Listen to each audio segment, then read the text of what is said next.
Yesterday, Leadership on Demand, Mr. Scott Simons. Met Scott. Wow, it seems like it's been a long time, but it really hasn't been that long ago. But without further ado, Mr. Scott Simon, welcome to Hey, Leadership on Demand. ATM, thank you so much for having me, brother. I really appreciate it. Thank you. Hey, no, thank you so much. General Manager, Managing Partner, CMA Valley Dealerships. Yes, sir. Man, listen, you're managing them all, every brand known to man, known to man. What Chrysler, Dodge, Honda, Jeep, Nissan, Ram, Subaru, Volkswagen. If you Yeah, want it, Scott has it. I know. I'm really fortunate. It's five dealerships, eight franchises, and TM. The good thing about it is I can walk to each one. Oh So wow. my office is in the back of the Honda showroom, but they're all on each block. So I can walk out one door and I'm in the VW. So it makes it easier to manage. I wouldn't say that, managing five car dealerships day to day is easy, but I've got a really good team that does an excellent job. And I've been in the auto industry a long time. So and I know a lot of people that we know have supported me, and I sincerely appreciate that. It means a lot to me. Man, you are certainly a grateful individual. We commune in the same space quite frequently. We share a very influential friend in Glenn Lundy, right? Who ultimately is the reason I know for me the reason why we're even communicating. He's the reason how we even connected. Breakfast of Champions. Automotive. I've learned so much about the automotive industry through Glenn Lundy, yourself, and others. But Scott, you are sold out to the industry. Why have you decided to be so devoted to the auto industry? Well, TM, I grew up in Southern West Virginia, and my dad was a school teacher. My mom was a lab supervisor, and both of them, neither one of them made more than $32,000 a year in their primary job. So my dad had five jobs, and I said, I don't want to live in this scarcity mindset. Not that there's anything wrong with it, but they grew up, during the Depression, and they're clipping the coupons. Not that there's anything wrong with that. I'll look for good deals too, but Well, me too. it was just scarcity. It was like worrying about where your next paycheck was going to come from. It was it was it just wasn't, we lived a great life. We were middle to lower income, but they saved their money. They were very frugal people, which I'm so thankful for, because I learned a lot of life lessons. And I remember I saw a guy.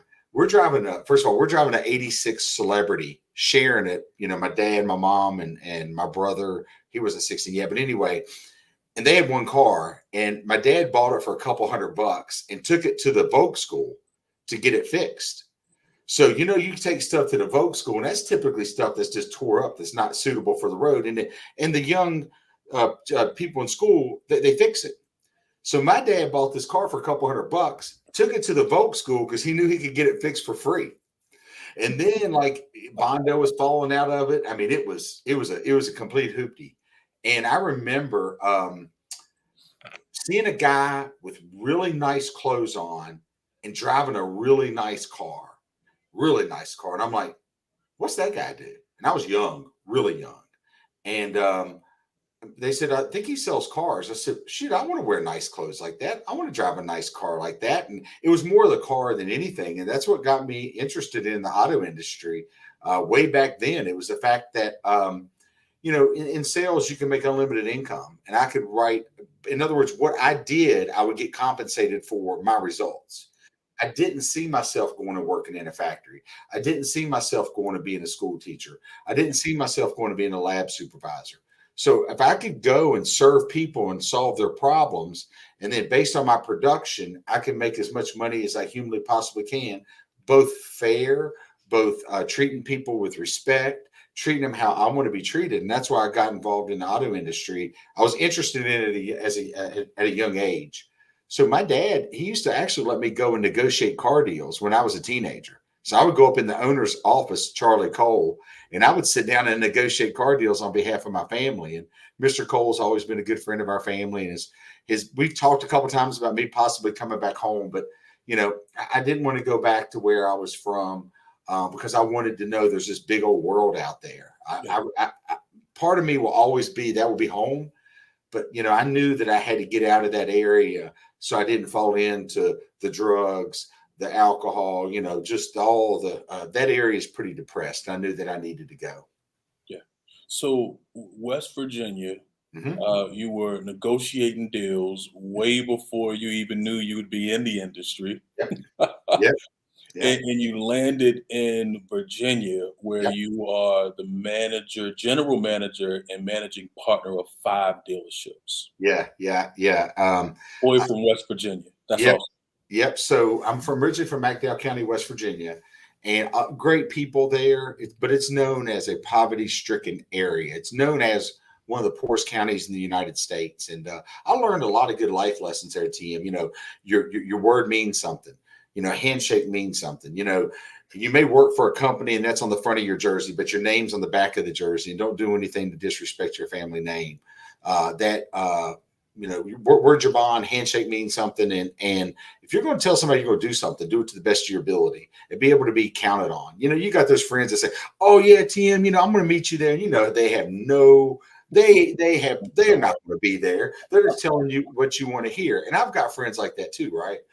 And so my mom and dad just pressed that on me, that and hard work. And if you want something, go get it. Nobody's going to give you anything. Go get it. And that work ethic that I saw, when you see your parents working 5 jobs and you see them sacrificing everything so you and your brother Yeah. can have you have the opportunity to be successful. That's just the icing on the cake for it. So I started off, went to Bluefield State College in Bluefield. I started taking college courses in 10th grade. I worked full time pretty much all through college. So I graduated high school in 91. I had my bachelor's degree by 93. It took me 2.5 years, had my MBA in a year and a half, and I worked the whole time. So I did 6 years worth of school in 4 and worked the whole time. I would get up at 4:30, go open up a gym, work at the gym at the front desk from 5:30 to 8. And then my senior year of high school, I would go to high school, stay there till noon, eat lunch. I would go to college in the afternoon, take college courses. I would go to baseball practice when school was out, when I got out of college. I would go back and work at the gym till 10 o'clock at night. That was my senior year, pretty much every single day. And I was working like 60 hours because then I was working at a community center and you could go and do lock-ins where you're locked in all night. Mhm. I would go work all night, and any downtime I worked on homework. So people say, why'd you do that for?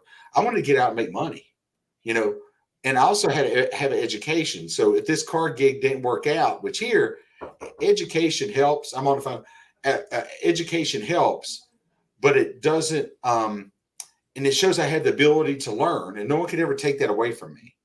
But truly, if you want to go and have unlimited income potential, you either go get into sales, or you solve people's problems, or you go into business for yourself if you truly want to build wealth. But those, I tell you what, those experiences that I had, I wouldn't trade them for anything. People say, "Gosh, you worked hard for a while." Yeah, because that's what my parents did. It's just what we do, Simon. People know how to help you. Yeah. We just work hard.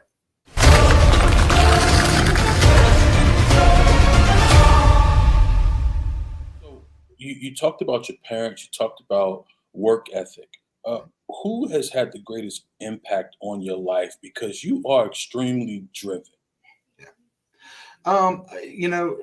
It's both my parents and obviously I have mentors and et cetera, for my life. But it was my parents. When you see them work so hard for you, like right now, I think a lot of people, they see their parents work hard for them, and they say they expect that. They expect to have the new games. They expect to have the new clothes. They expect to drive the new car. They expect to wear the new Jordans. And their parents are breaking their backs out there working for them to give them this great life. And, if you're giving them everything and they're not out working for anything, they're not going to know the value of money. They're not going to know what hardship is about. And my parents, and they allow us to experience that. I mean, they allowed us to, we were pushed to play sports. If you're not playing sports, you have a job and you're going to perform in school. And if you didn't, there was consequences. And I mean, not that violence is the answer to anything, but my dad, he ruled with the iron fist. And if we got spanked a lot. You know, if you did wrong, if you, I mean, my dad would put a beat down on you. You know, and so and looking back on it, I didn't understand at the time, but I do understand now. Not that I say violence is any the key to anything, but you know, he was just trying to push me. You know, was just trying to get the best out of me. And going through that, you didn't understand, but I so appreciate it now. Now, obviously, I don't put my hands on my children, and I don't spank them, although they probably should have got spanked a couple times. But I don't do that. But no, it was both my parents, and they just grew up during tough times, and they were just scared. They were just scared that their sons weren't going to have the life that they or have the opportunities that they never got. Yeah, wanted to push you beyond what they were able to accomplish for themselves. Mhm. Scott, I take extreme pride and honor in the fact that I know you and I've met you IRL. Right, we met first in New York at a Breakfast of Champions meetup. We met again in Lexington, Kentucky, where you sat and you did something that it inspired me beyond what you could ever believe, and that was you sitting with me, showing me a business plan that you had. You remember that day I when did. we were I having did. lunch, Yeah, I sure did. and you know you just so readily so easily, pulled out your laptop and reviewed your plan with me. Mhm. And I just want to know where the kindness comes from, Mhm. right? Why is it so important to you, not just to be a dynamic mentor, man, not even trying because you are one of my mentors, right? I look up to you. Um, but why is that so important to you to extend a hand? You know, part of how I was raised by my parents, you know, if you can help somebody, help them. Don't enable them, but help them. But you know, through my journey, you know, I make mistakes. I'm not a perfect person, you know. And when I made the mistakes, I said, "Hey, if somehow I get myself out of this mistake, this bad mistake that I made, or this indiscretion, or if somehow." You know, you pray to God or whoever you pray to that, hey, you know, I know that I really messed up here, but if you give me a chance, I promise, you know, I'm going to do good with that opportunity you give me. And I think I've been given a lot of really good opportunities in this life. I think I've been very fortunate. Have I worked hard? Yes, but there's a lot of people that have worked very hard and haven't been given the opportunities I've been given. And I think with that, it's my duty to give back to others. And you know, it was how I was raised, but it's also the opportunities I was provided, and I need to be thankful for those opportunities. And I truly believe the more I help other people, not only am I helping them, but I'm helping me, and I'm putting all this positivity out there in the world that comes back to me tenfold. You know, I wasn't that person at one time. I was not that person at one time, and it about cost me my life because my health went away. I've talked about this various times on Clubhouse. I lost who I was because I was so fixated on becoming a car dealer that I lost the man I was. I lost the husband I was, the dad I was, the friend I was. I lost everything. I was going to hit my goal, but Tim, I turned into this person that at one point my wife looked at me and goes, "You're unrecognizable." Like who, you know, almost like I turned into a monster because I was so fixated on hitting that goal Yeah, that I lost. And I was going yeah, to hit that goal, anyways. but hitting that goal was going to cost me everything, Yeah, and it wasn't worth it. But I think people have given me opportunities and have poured into me because I do it to others. I think that's why, you know, Grant Cardone's a friend of mine, a Danelle Delgado. That's how I think I got this opportunity with CMA. Some of the rooms that I'm in and some of the networks that I'm in, and I'm just really fortunate. And I think that's because I try to be a good person to other people. yeah. You talk about the dark place, and you shared that story many times. But you talked about a point in your life where you shaved in the dark, Mhm. where you weren't confident. You didn't like yourself. You didn't like life. And someone may find themselves there right now, even as a leader, right? As a bona fide leader leading others, but still have some personal challenges. What was that turnaround point for you? And what advice would you give a leader who just might not be as confident as they need to be in this moment? Yeah. Well, typically we all change our life when we have to. What I try to do is pour into people, whether it's on Clubhouse or when I mentor my team or put a post out there saying, "Hey, I'm up and I'm at 'em." People kind of make fun of me, but every day I get up, whatever time it is, I say, "Hey, up at it. Hope you have a great day. Let's go get it." And some people, if I Yeah, don't post at a certain time, they'll send me a message. They'll be like, "You okay? You all right?" And I'm like, "No, I'm fine." I do it for them, but I also do it for me. It helps hold me accountable for the days I don't feel like getting up because not everybody feels like going and conquering the that's world right. every single day. We don't always feel like it. That's right. So we don't. So that helps me push through. But I think for me, it was my health had declined. My wife almost looked at me like I turned into a monster. For there, when I about had a heart attack or stroke, I had to make a change. And I just tell people it would be nice to make those changes before we have to, because luckily I got a That's right. chance. There's people that I could have died of a heart attack and I wouldn't even be here today. And I would have never got that chance at righting the ship or getting my life going in the right direction. So it's almost like I'm playing with house money at this point, because probably if I didn't make that drastic change, I wouldn't even be here. But I don't know how much darker it could get in anybody's life that you won't even look at yourself in the mirror. I don't know if anybody else has ever gotten that way, that's ever went through that. There's nothing worse, because even to cut your face all over, I would put shaving cream in the dark on my face. I would flip the light switch on and go out of the room so I couldn't see myself, and I would lay everything out. So I'd get out of the shower, dark. Light would come on. I'd go over to where I shaved, laid everything out, hit the light off, and then I would just have to feel where I'd cut myself, and I Yeah. would go to work. And I'm 60 pounds lighter, so obviously I had more room, more place to shave, right? So you would cut yourself, and then I would go, and my wife would help dap the blood because she knew what I was doing. She did. We just didn't really talk about Yeah. it. And she wanted me to go get help and this, that, and the other. But macho men don't want to go talk to anybody. No. We just want to deal with this on our own. And luckily I survived. And from there I said, you know what? So now all the lights are on. I turned the bright light in my face. I turned all the lights on around me, and I obviously can shave without being in the dark. But it's a pretty dark area. But I had to own it. I had totally let a goal and money control my life and power and wealth. And I wasn't, man, I lost it all. I lost who I was supposed to be, that person that God envisioned me to be, which is the best version of me. And man, I'm so glad that I came out of all that. And I'm not perfect, but I'm much better than I was before.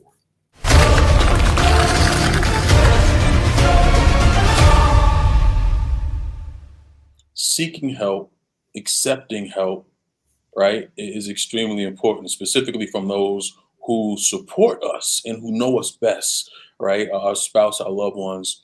Scott, you manage 5 dealerships in addition to multiple other businesses.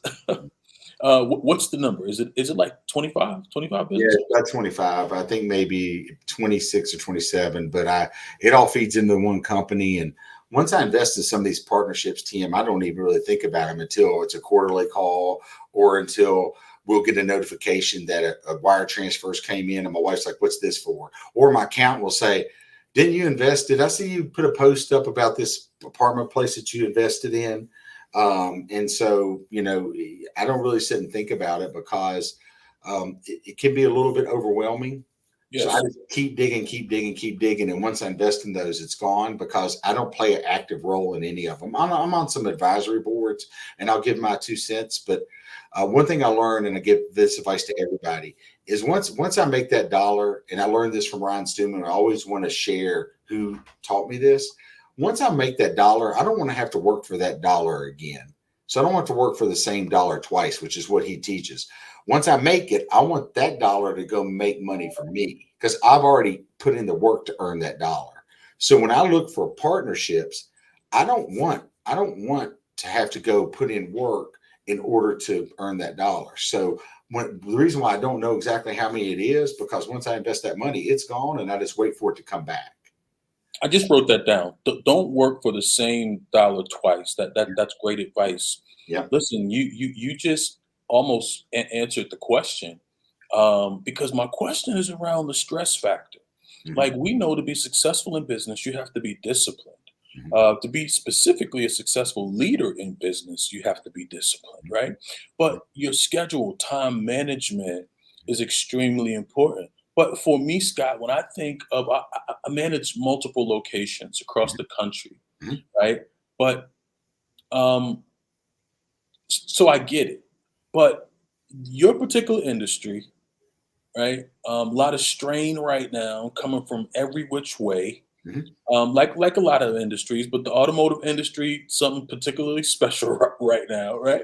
That's Um, right. how do you handle the stress with 25 plus businesses, five of them being successful dealerships? How do you manage the stress? I work out. I work out twice a day. I'm a type A personality, so I'm fairly aggressive. So, if you're that aggressive person, you got to find a way to get it out. Because when you get stressed, if you're type A, you could go at people. And not everybody is on the same level. So if you're really type A, so working out with me is a great stress relief. Plus, it helps keep my health and vitality. People say, well, you like to work out. No, I don't. I really don't. It's just, I know that I have to. High blood pressure has been a thing for our family. It's always going to be there. So I've got to deal with it. I've got to watch my sugar because I don't want to turn into a diabetic, which runs in our family. So there's certain things that I have to do, but it's great stress relief. And Tim, I don't stay up very late at night. I try to mirror when the sun's up. If you stay up at night, and I sit and thought about all these businesses and everything I got going on and the 180 people that I directly work with, man, that would overwhelm me. That would be like, what am I doing? I'd pull, it would stress me out. So I don't stay up like past 9:30. Most time I'm asleep by 10. Sometimes I'll lay down at 9 and I go to sleep within 5 minutes. But I'm up at 4. Yeah, So I'm up most of the time that the sun is up. And most people, they'll sit and they'll worry about things and worry and worry and worry. Then they do nothing. They don't act on any of it. Or they'll worry about all this stuff that's never going to happen to them. I mean, how many yeah, people do you know that worry, worry, worry? They won't get out of their own way. So what I do is one of my strategies is I invest everything that I've got in all these businesses. It keeps me hungry. It keeps me broke. My wife will look at me and go, "Where's all our money?" And I'm like, "Honey, hold on. You'll see a check coming in a couple weeks. Like, it's coming. Do you know these people? Of course I know these people. Yeah, honey. You think they're gonna do well? Yeah, honey. Yeah, I think we're gonna be fine." Because then she'll look at our bank account. We have no money. So that's something that I learned from Grant Cardone. Don't let any money sit around idle. Keep emergency funds, this and the other, and then use leverage. So use leverage through life insurance, through equity in homes, through equity in your investments. And trust me, a lot of those have went down. Look at the NFTs, look at the cryptos, look at all the web fives or whatever, threes or whatever. absolutely, Where'd absolutely. all them guys go? I mean, where'd all those people go? I mean, there's some people. Look at crypto. Look at the stock market. Look at everything that's going on. And luckily, I'm not in a position where I need to sell any of it. If I did, I would be taking substantial losses. If you sell right now, with it being this low, now's the time to buy and not sell. So, I just don't really sit and think about it, and that way I don't get overwhelmed. Because if you're not careful, life can overwhelm you. But if you keep so busy, you don't really have time to think about it.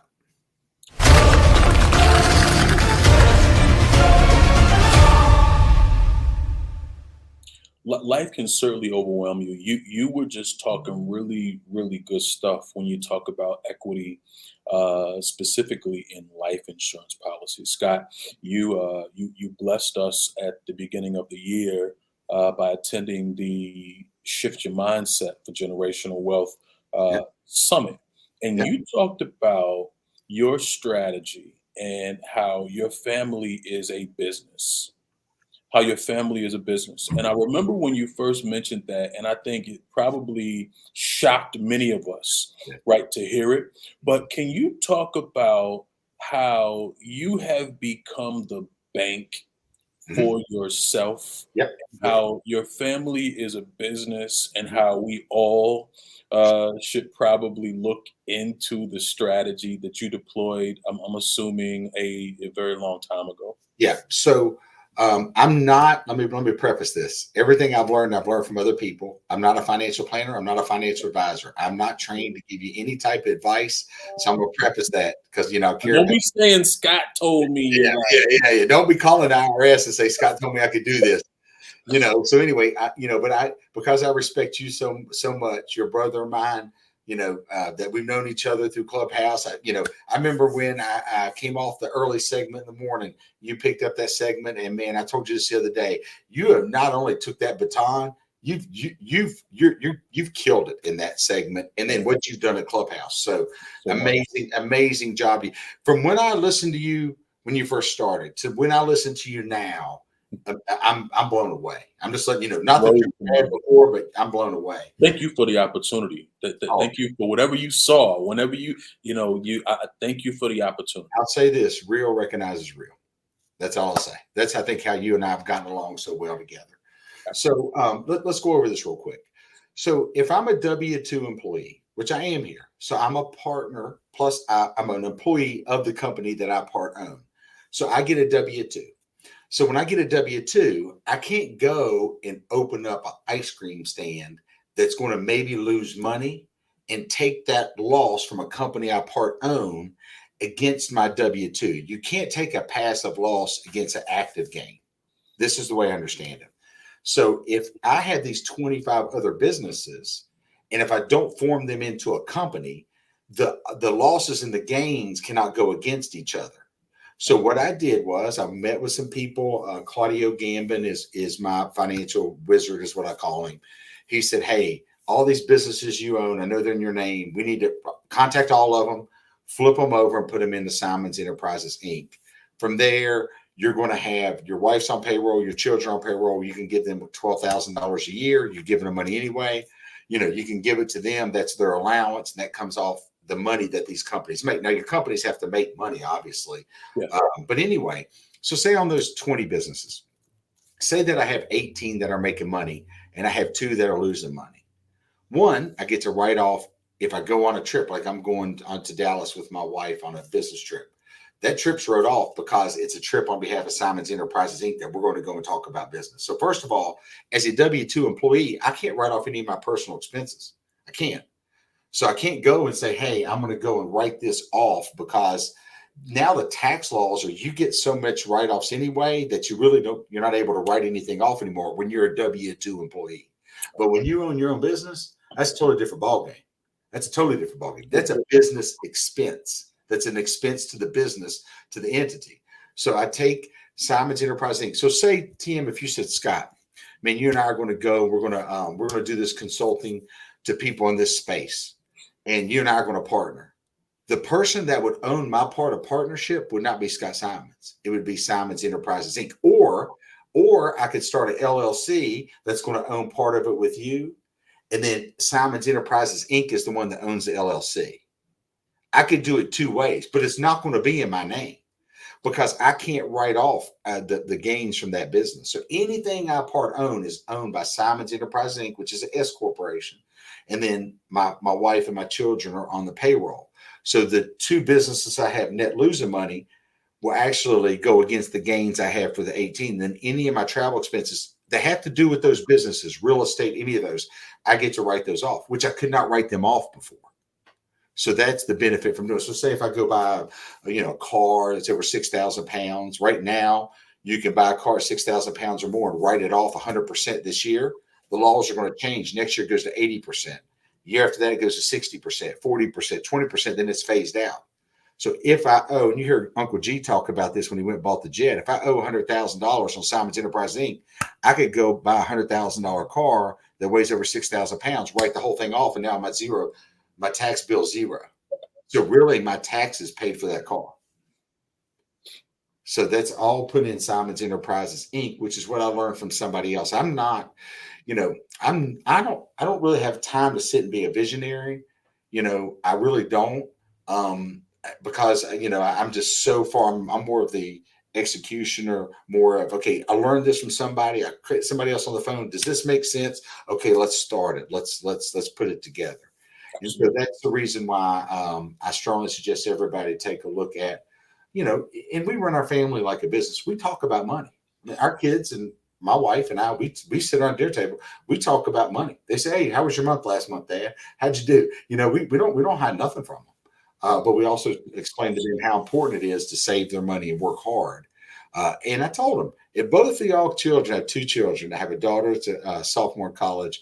My wife and I, we have a son that's 15. If they're not good humans, I'll donate that money to charity. When I die, it'll go to charity because I'm not going to just sit and if they're not good people Right. and provide value to this country and to their fellow man and communities and they're good human beings, I'll just give it to a charity. But I'm not going to sit and give it to them if they're not good people. And they know that. Man, just so good. So good. Thanks for sharing that, right? Anytime. Because so valuable, so powerful. Scott, leadership is the sauce from my perspective, right? If you want the most influence, if you want to make the most money, you have to lead, right? Not only yourself, but you have to lead a group uh, in the right direction, positive direction. Were you born a leader? Did you learn along the way? How, You you know, I- Tim, I think I always had leadership traits. I think both good and bad. I think Glenn Lundy even talked about that. Sometimes you can lead people the wrong way. yeah, I was a absolutely. guy that, anytime there's a challenge or anything going on, I'm the person that's going to grab it and go and say, hey, let's take a look at this. If we're doing any type of role playing, I just went to an event where we had to figure out how to transfer water from tubs, and it was a mental challenge and I'm the one that said, "Hey, They all came to me and said, let's sit and talk about this." And it was more of a mental game than a physical challenge. Um, but I've always felt like that was something that I could do, and I think we all feel special in some sort of way. Mhm. And I think that was for me leading. Give me an example when my brother's older than me, and my brother if he got picked on. I'd round up me and my homies, and we would go find who's picking on my brother, and we would fight that fight. All So I right. had to convince my friends that I've if been they in a ever couple of those. remember those, so I had to convince my friends though if they ever had problems, I'd going to be there for them too. So those are little things that I did. I was captain on the baseball team, football team. I was quarterback. You know, so I've always been a little bit of a natural leader. Now I've had to learn. I've had to learn to be a much better leader. One, you got to be self-aware. You got to be very self-aware of your shortcomings and where you're good and bad at. Because some leaders think they're good at everything. That's not true. I'm not. I got a lot of great people work with me, but talent-wise, anyone, anything, there's people much smarter that work with me than me, much Yeah. better at things. Um, you have to be humble. You have to be self-aware. Um, the biggest thing I learned recently, I'll share with everybody, is make sure you find out what's important to people that work with you. We find out there are three personal and three professional goals. So, TM, if you worked and you're one of our leaders, we would sit down with you and say, "Hey, TM, what do you want to accomplish this year?" Now, you got to earn their trust and respect, because some people say, "Hey, Scott, that's my personal business. I ain't gonna tell you my personal goals." Yeah. Well, no, TM, it's important to us. It is important. You'd say, "Scott, I want to lose weight." Okay, TM, how much weight you losing and when? By when? All right, how much money you want? I want to make more money. No, all right, how much more money do you want to make? And are you set up where you can make more money? Yeah. And then how are you going to go about getting there? And then, Scott, I want to save for my daughter's college fund. No problem. How much you saving? And then we go over your professional goals. Well, I want to be a manager one day, or I want to sell X amount of cars. And then we meet with you every quarter. And the big light switch happened when I went through where I was not making good decisions and I was winning, but everybody else was losing. Well, you can't win and lead a team and everybody else lose. They got to win with you. And when they're winning, you're winning, then everybody's winning. And so, Absolutely. finding out that, and Eliza actually took that three personal, three professional goals and took it throughout the whole company, which I'm pretty proud of. And then we also mentor our team. So we mentor, like I don't mentor people outside of here, but like people follow me and we're friends. And if you call me and needed something, I'll be there for you. No problem. I'll give you advice. You call me, man, I'll answer whatever you need. If I can help you out, I'll do it. But here, like I don't mentor people outside, but I mentor team members here. And actually, man, it's really paid off. I got people that are relocating here from all up and down the East Coast to come work for us because they want me to mentor them. And that I'm pretty proud of that. It's the That would, power of leadership, man. You should be proud of that. yep, that wouldn't happen 15 years ago Yeah. because I didn't care about others enough, Wow.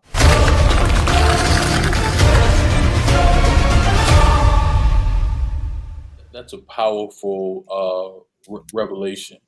What is a life lesson that you would share with your younger self?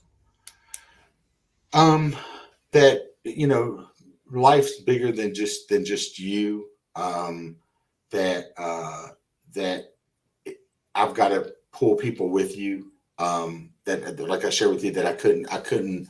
It's no fun winning alone. You know.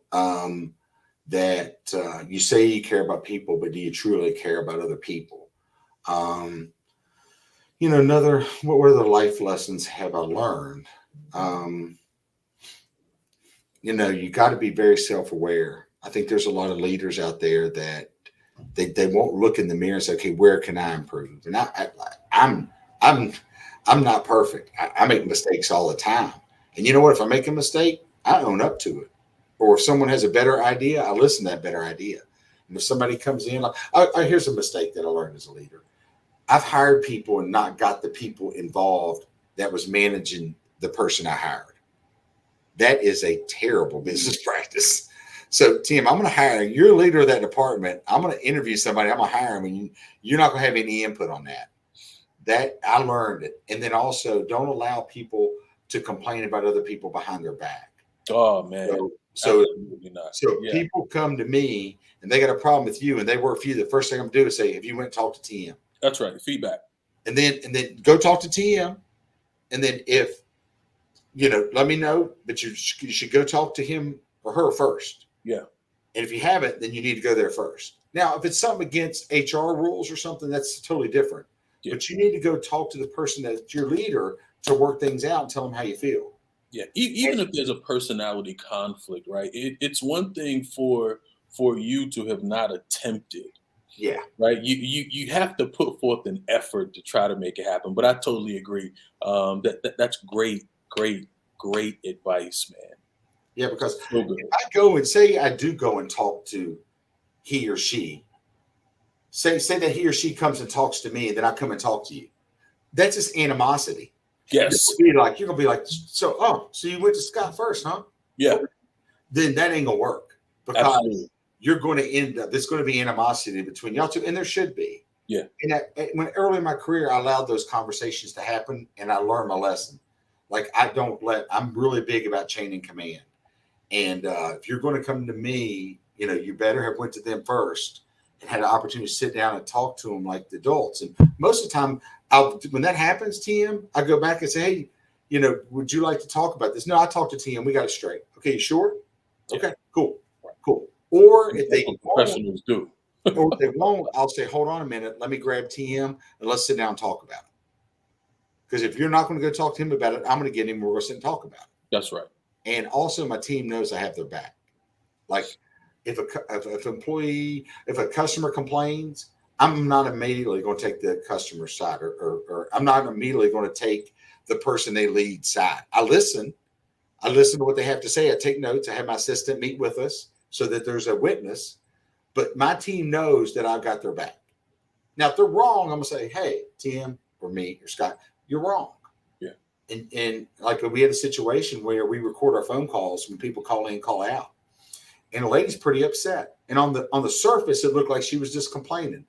We went, just complaining over nothing. We went and listened to the phone call. She was 100% right.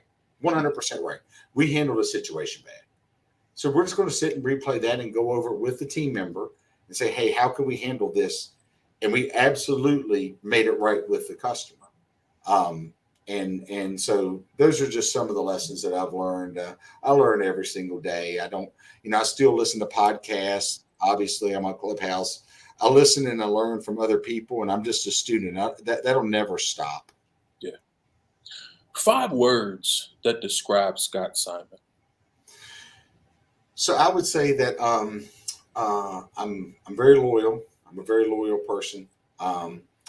That I'm going to I'm dependable. Um, I got a big heart. For, Um, for sure. yeah. I'm a positive person. Um, and I'm very genuine. What you see is what you get. And people that know me and meet me, I know you and I have met them before. You see them, you talk to them online, you meet them in person, you're like, who's that? that ain't the person that they say they're online.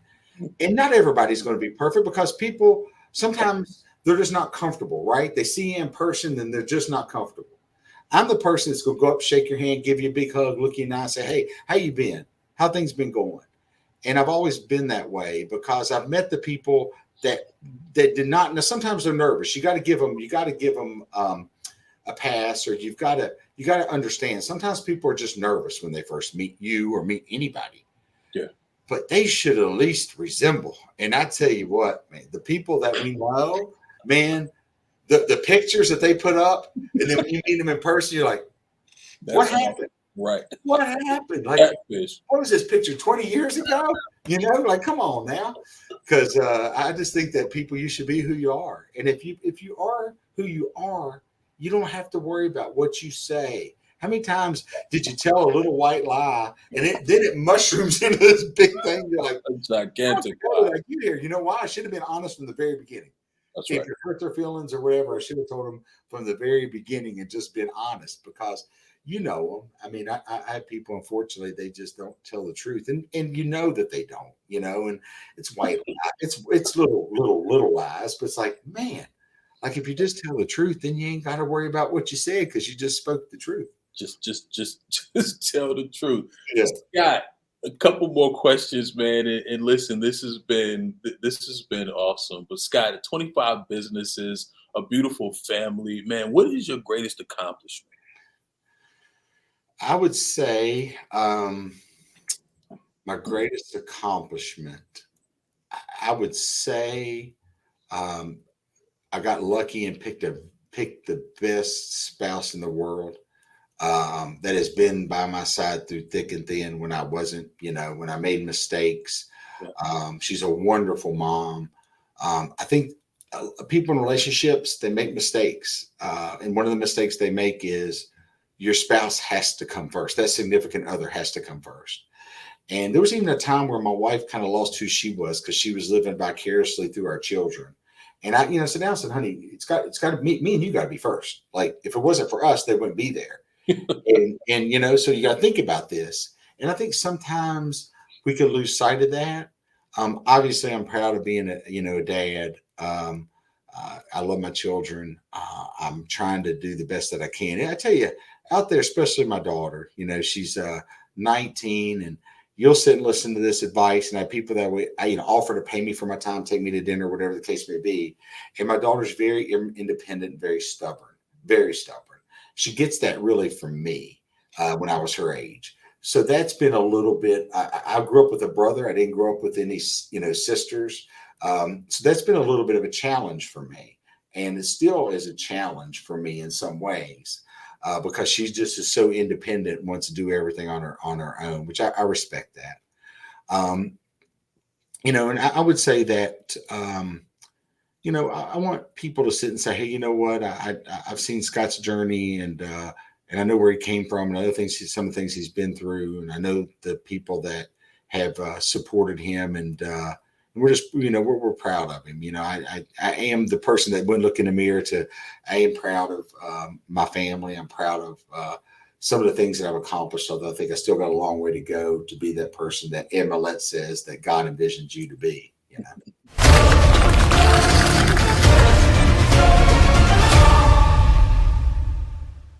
Man, well, listen, if you still have a long way to go, many of us hadn't even gotten on the track yet, my friend. So, super proud of you, man, and what you bring to the Breakfast with Champions and Clubhouse.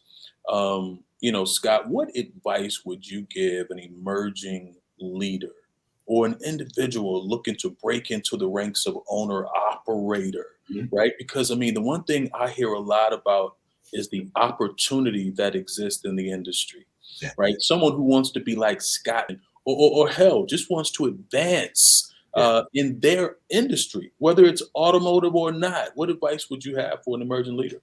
Yeah, I would say I think a lot of people feel like they deserve things before they actually put in the work to achieve them.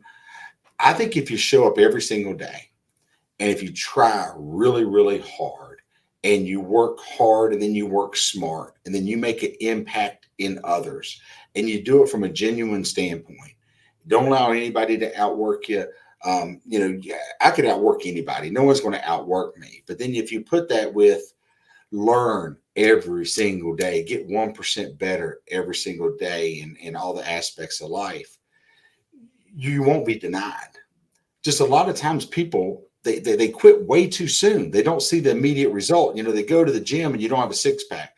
You go and you win salesman of the month a couple of times, and then you think you should own a car dealership. People, they just don't put in the time. But if you go in and do all the things you know to do and be, just a force, just you when you walk into a room and say there's something different with that TM. There's something he just vibes at a different level. He's obviously a top producer.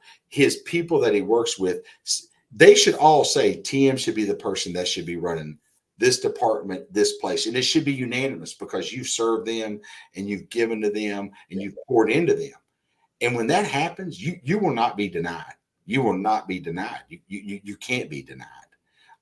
Whether I worked for a company before, and um, when I got this opportunity, it was because of what I did there. And that person made a lot of promises to me. And I knew they probably weren't going to come true, but because of the team that I built, not me, because of the team that I built, the results that we put up, it created me to get this opportunity. Now, the pessimist would say, I wasted 9 years of my life there. I pay more taxes in a quarter than I made there in a year. Not gross. Not I prepay more in the taxes in a quarter than I made for that gentleman in a year. But if I didn't put in that work there, I would have never got the opportunity here. And just because he was lying to me, that didn't give me a right to be take it out on everybody else. Right. So I just kept producing and I said, you know what, honey? I'm not going. I just got to keep going. That opportunity is going to be there, and I know there's people that have done that exact same thing and never got that opportunity. That's where I'm thankful for because I did get that opportunity. Then once you get that opportunity, bro, it's time to go. Yeah. So most people would have got the opportunity of part in a car dealership, which was their dream. That was my dream. They said, "Hey, I made it now. I'm gonna kick back." I said, "No, no, no." I walked in the showroom there, and it would be like you taking over a poor sports team and you built the Patriots or whatever the best team is out there, the Chiefs. Now I got to take over the worst team and bring my team over and go up against the best team, which we saw Bill Parcells kind of do that back in the day, right? With the Right. Jets and Not preferable though. yeah, right. So then when I came in, I walked into the showroom here at the Honda store 12 years ago, and I looked at the team there, which everybody's offered a job. And TM, I looked at him and I said, well, I'm really glad to be here. I'm really thankful for this opportunity. But I want to own every car dealership in this town. And then people, I think we were beating them 4-5 to 1 then. What's And that there's about? people sit back and they all looked at me. They looked like I was like crazy. I said, you heard me. I want to own every car dealership in this town. And I hope all y'all are on game or on board with me. Let's go get it. But we're about ready to get after it. We're going to sell substantially more cars and take care of a bunch of customers, and we're going to put this place on the map. And then people kind of looked at me like I was crazy, and they were all given opportunity. And then in 2013 took over VW, 14 bought Nissan Subaru, 16 got Chrysler Dodge Jeep Ram. And I made that prediction before we ever sold a car. And then when I got all those, some people would sit and say, well, why aren't you happy now? No, no, no. I'm going to take those, build those relationships, and buy into these businesses because most people, they realize their dream, then they quit. No, I Mhm. worked way too hard to get there to quit now. No, Yeah. no, no. Now it's time to really go. Yeah. And and I think the last thing is a fear of failure. I live with the fear of failure. I still to this day feel like that I could lose everything today, and that's a very unnerving feeling. Very unnerving. So I get up every day thinking I could go broke today, and it's about impossible. But I don't think that way. I think I could lose it all today. Then what? Wow. Yeah. Wow, Scott, but before I let you get out of here, man, I cannot talk about this new Savage Initiative Yeah. leadership program that's in place because, Yeah. listen, all roads lead to leadership. You are co-founder of the Savage Initiative. Share a little bit, my friend. Share a little bit. So Adam Smith, I have a vision, and I don't spend too much time in this space, but I feel like for both men and women, there's a lot of things that's happening that people are either scared or they're not knowing how to handle themselves in a safe way. And I have a vision to where it's leadership training that also is self-defense training. And if something happens in your community, could you really go and defend your family or defend your community? Not that I ever want to go do it, but an untrained person with a weapon is just as dangerous as not having a weapon at all. Yeah. So I was waiting for the perfect partner, and I found him. A guy named Adam Smith. He's 17-year Green Beret. The guy is probably the most trained person I've ever seen with a weapon. I teamed up, obviously with Ramon, which Ramon Ray is one of the best, and he's got a bigger My role God. now with Breakfast with Champions. Yeah. He's the brains, the operation. I don't even know what I am. I guess I got the leadership and the business part of it. And Adam's got the gun experience. And what I envision is you come, it's a day of business, and we've already had an event, and we're having others, but it's a day of business. It's a day on the range, and it's a day of self defense. It's a day where I'm walking down the street and someone mugs your mother, brother, sister, cousin, child, and who can defend, who's going to step up and help? I mean, how many times do you see videos where you see people beating a person and there's no one there to protect the person? Nobody helping. There's someone getting mugged and a lady getting knocked to the ground and a purse getting taken, and so some of the lawlessness and some of the things that are going on. So it's a leadership. I'm really excited about it. I want to make sure that we handle everything the right way and we put a good product out there for people. But the feedback so far has been very good with it. And our first rule when you come to our event is when you're shooting the guns and doing things, rule number one is you got to look cool.